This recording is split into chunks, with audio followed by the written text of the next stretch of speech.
waktu hujan turun. Dan ini kita bersyukur karena negeri kita termasuk ada musim hujannya ya. Kayak negara Timur Tengah itu syukur kalau setahun sekali hujan. Kadang-kadang cuma hujan sekali saja. Kami waktu masih tinggal di Saudi 7 tahun dulu ya, waktu masih SMA sama S1 itu, mungkin dalam 1 tahun bisa sekali aja hujan. Karena memang tidak ada musim hujan, musim dingin ada. Kalau kita hujan kadang-kadang sampai berbulan-bulan itu ya, 2 bulan, 3 bulan. Ini waktu mustajab doa, jadi jangan ngeluh itu. Duduk di ruang tamu gini turun hujan, angkat tangan, berdoa sama Allah. Karena kata Nabi SAW, "Thintani la turaddan." 2 waktu doa tidak akan ditolak. 2 waktu doa tidak akan ditolak. Ad-du'a indan nida, berdoa pada saat azan dikumandangkan. Tadi sudah kita masukkan di poin kita. Wa tahtal matar, dan pada saat hujan turun.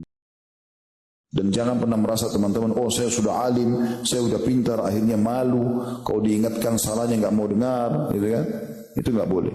Termasuk kesombongan. Jadi orang kalau ada salah penyampaian manusiawi, terima Pak masukan tersebut dan diucapkan jazakallahu khairan. Kalau kita perbaiki. Makanya ulama mengatakan majlis ilmu itu majlis yang membahas dengan keikhlasan, dan kalaupun terjadi kesalahan tanpa disengaja maka dia akan dimaafkan. Gitu ya. Kita tahu dalam empat imam mazhab kita, Imam Malik, Imam Syafi'i, Imam Abu Hanifah, Imam Abu Hanifah, Imam Ahmad, semuanya rahimahullah umumnya dalam buku-buku mereka punya pendapat yang baru dan pendapat yang lama. Yang penting jangan fanatik dengan kesalahan itu. Jadi nggak mungkin orang tidak salah, tapi bukan kita mudahkan supaya orang salah, enggak. Kalau di Indonesia saya lihat ada masalah yang di sini. Seakan-akan kalau dia jadi dai dia tidak boleh punya salah, harus semuanya benar. Kalau salah langsung dikeroyoki kesalahan itu, seakan-akan tidak ada benarnya lagi. Nah, ini keliru ini. Itu terjadi pada ulama-ulama besar kita. Ketahuilah, tidak boleh menyiksa dengan api kecuali pemilik api itu. Maksudnya Allah Azza wa Jalla. Dan Nabi SAW sebutkan juga dalam hadis Bukhari, ada seorang Nabi dari Bani Israel dulu pernah tidur di bawah sebuah pohon, kemudian dia digigit oleh seekor semut, maka dia bakar semuanya sarang semut itu. Maka Allah SWT mengutus Jibril AS dan mengatakan kepada Nabi tersebut, bukankah yang menggigitmu seekor semut saja? Bukan semuanya. Islam, agama yang mulia ini mengajarkan kita untuk bijaksana. Kalau ada orang berbuat salah, kita akan menyoroti kesalahan itu saja, bukan semuanya. Jangan dilupakan semuanya kebaikan orang tersebut. Kita disuruh ingat yang lainnya. Yang tidak baik itu yang kita luruskan. Kalau setiap orang punya kesalahan teman-teman kita benci semuanya, maka ini akan sulit kita berinteraksi sama orang. Karena tidak ada manusia yang tidak berbuat salah.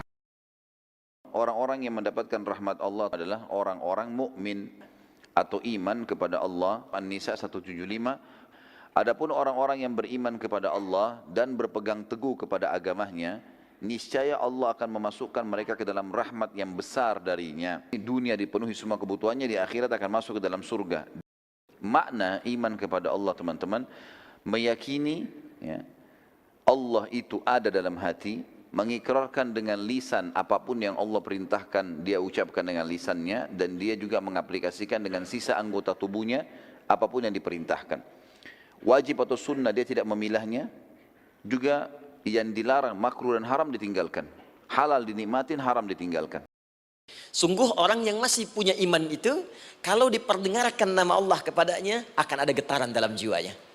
Karena itu setiap hari 5 kali diperdengarkan nama Allah, untuk menguji di jiwa kita masih ada iman tidak. Bahkan dari bangun tidur, bayangkan waktunya dibagi sempurna persis. Dari mulai subuh baru bangun, menjelang ke siang, mau berakhir siang ke sore, sore pindah ke maghrib, hilang kemudian muncul gelap malam. 5 kali persis dibagi waktu, diperdengarkan untuk menguji. Kira-kira setelah subuh siang masih ada nggak iman? Sore masih ada nggak? Ya Allahu Akbar, Allahu Akbar.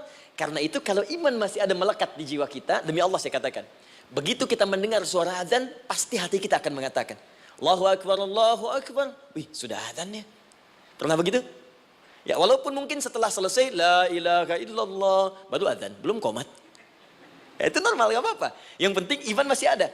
Nah, ini menunjukkan ada getaran dalam jiwa. Lebih jauh daripada itu teman-teman sekalian, yang bisa mengobati sekali.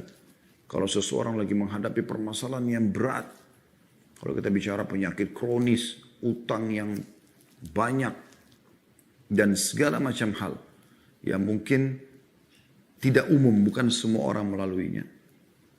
Maka kalau dia tahu Allah Subhanahu wa Ta'ala biasa berikan dia rasa penyesalan, ya, dan dia tahu sebenarnya dia sedang salah, tinggal satu kuncinya, taubat, kembali kepada Allah Subhanahu wa Ta'ala. Demi Allah teman-teman sekalian, dengan taubat nasuha yang tulus, Allah bisa ubah keadaan dia dari terpuruk dari penyakit kronis, dari segala macam fitnah yang tertuduh kepada dia, kepada kebaikan-kebaikan. Allah ubah semua keadaan-keadaan tersebut menjadi lebih baik. Hanya taubat nasuha. Kata Nabi SAW, at-taubah tajubu ma qablah. Taubat akan membersihkan semua yang lalu-lalu itu. Termasuk bekas-bekasnya. Dan takwa definisi sederhananya adalah patuh. Patuh kepada Allah. Namanya takwa. Kalau orang bilang bertakwalah kepada Allah artinya patuhlah. Biasanya orang-orang Arab itu kalau dia lihat ada pelanggaran dia mengatakan ittaqullah, ittaqillah atau ittaqillah kalau sendiri ya. Kalau rame-rame ittaqullah. Ya, karena pakai jamak, waw jamak. Maka dia bilang bertakwalah kepada Allah ya. Atau dia doakan hadakallah, semoga Allah berikan kau hidayah. Kalau perempuan ittaqillah ya. Takutlah kepada Allah, seperti itulah. Nah ini takwa Allah, kalau kita definisikan sebenarnya adalah takut kepada Allah. Selalu patuh. Allah suruh kerjakan, Allah larang, jauhi. Itu akhlak yang mulia. Dan kita dalam Islam dianjurkan untuk belajar adil. Maksudnya begini, orang-orang Yahudi sekarang misalnya di Gaza, lagi membantai umat Islam di Gaza. Apakah semua Yahudi kita salahkan? Misal ada orang Yahudi tinggal di Indonesia, dia tidak ikut-ikutan. Atau tinggal di Amerika, dia tidak ikut-ikutan. Bahkan dia membantah, dia tidak setuju dengan keputusan pemerintah Yahudi sekarang. Tidak boleh kita menghukum orang yang di sini. Dia tidak salah. Yang salah yang sedang menyerang di sana. Islam menyuruh kita adil. Ya, ini poin penting ya. Jadi kita menghukum orang yang memang melakukan pelanggaran, bukan dipukul rata. Teman-teman, handphone antum sekarang ini tinggal buka, ketik. Kelihatan semuanya. Begitu luar biasanya Allah mudahkan sekarang. Dulu penuntut ilmu teman-teman, nggak ada penerangan kayak kita sekarang. Repot. Pakai minyak, pakai sumbu. Dan kalau sudah malam, cahayanya kita tahu, redup. Kita saja sekarang kalau pakai 5 watt, 7 watt, kalau baca buku gelap. Kan? Zaman dulu orang pakai sumbu, lebih kecil. Tapi kita baca malam hari.